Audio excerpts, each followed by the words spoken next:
Should you get an MBA in 2020?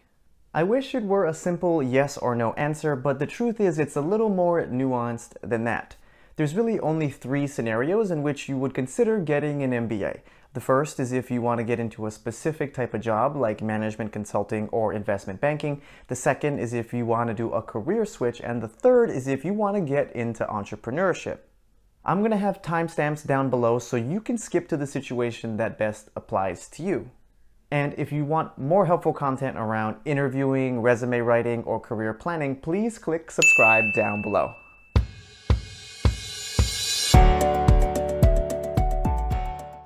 First, I want to say thank you so much for clicking and watching the video. My goal is to give you as much practical advice that can really help shape your career for the better. And when it comes to getting an MBA, there's one thing that I want to make sure everybody is aware of and thinking about before I dive into those three specific situations. And that is, getting an MBA is expensive. It's not just expensive because of the tuition and the room and board and the books and the student loans you're going to take out, but there's also some huge opportunity costs. Remember, these are 2 years of no income plus any career progression you would have had towards getting a promotion. So make sure you add up all of the normal expenses of getting an MBA and add, in addition to that, 2 years of your total compensation that you are walking away from. I only bring this up because I want to make sure that you are very thoughtful and strategic with this MBA decision. Look, if you're going to do this only so you can make a little bit more money or to put some letters at the end of your name just to impress your friends, I really do think you should reconsider. Okay, all of that being said, let's dive into the very first scenario in which you would consider getting an MBA, and that's if you want to break into a specific industry or job. If you want to get a job in management consulting, investment banking, private equity, venture capital, the easiest way to break into those fields is either when you immediately finish your undergrad or when you immediately finish your MBA program.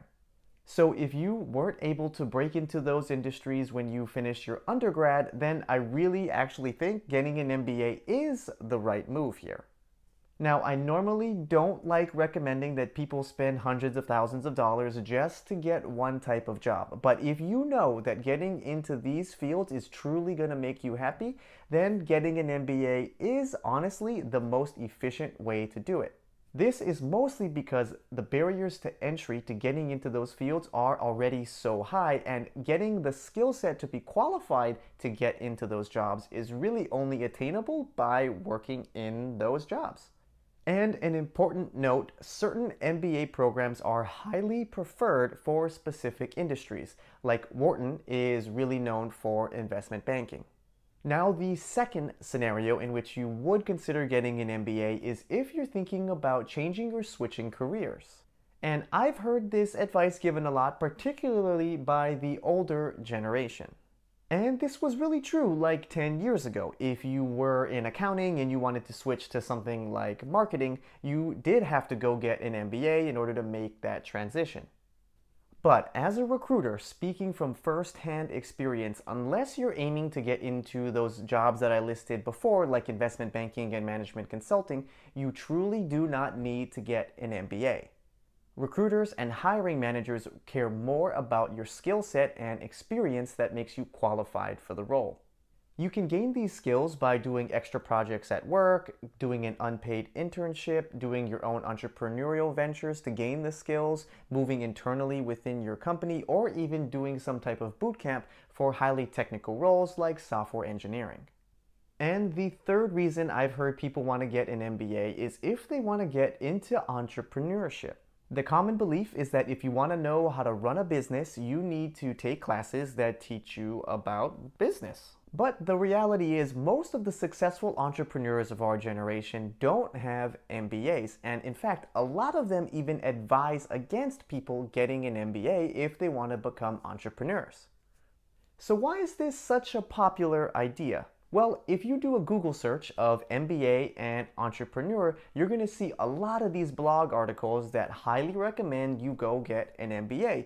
But if you look very closely, a lot of these blogs are actually written by MBA programs. But one thing I will say about entrepreneurs is if that you're trying to go out and get funding, a lot of these investors like to see a really strong pedigree that could either be from working at big companies like Google and Apple, or if you have a credible MBA program on your resume. Getting an MBA can also give you access to a really strong network and can give you some time to incubate your business idea. Alright, so hopefully this video has given you some insights on whether or not you should get an MBA in 2020 and if it's really worth the money and time investment. Thank you so much for watching. Subscribe for more career content and we'll see you in the next video.